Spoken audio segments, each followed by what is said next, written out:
বিশ্বাসই হবে না, এই সাধারণ স্পুন দিয়ে আমি বানিয়েছি খুবই সুন্দর একটা ঝুমকা। সব থেকে মজার কথা কি জানো, এই স্পুন গুলো আম্মুর মশলা জারের মধ্যে ছিল, আর ওইগুলো আমি নিয়ে এসেছি ঝুমকা বানানোর জন্য। আর হ্যাঁ, অবশ্যই আম্মুকে বলে এনেছি, সো ভয় পাওয়ার কোনো কারণ নেই।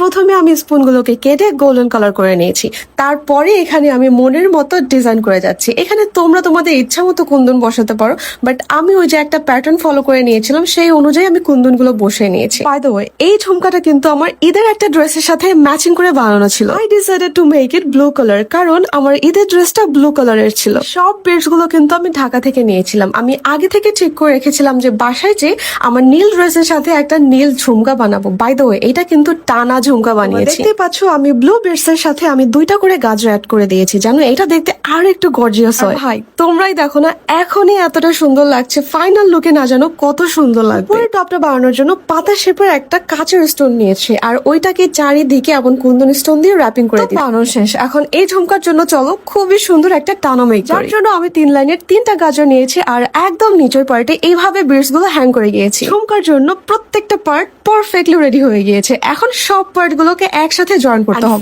ফাইনালি আমার খুবই সুন্দর একটা ঝুমকা বানানো হয়ে গিয়েছে, তাও স্পুন দিয়ে। কে বলবে এটা একটা স্পুন ছিল? ভাই সত্যি কথা বলো তো, দেখে মনে হচ্ছে না এটা বাইরে থেকে কিনে এনেছি। আর তোমরা অবশ্যই কমেন্ট করে জানিও কেমন হয়েছে।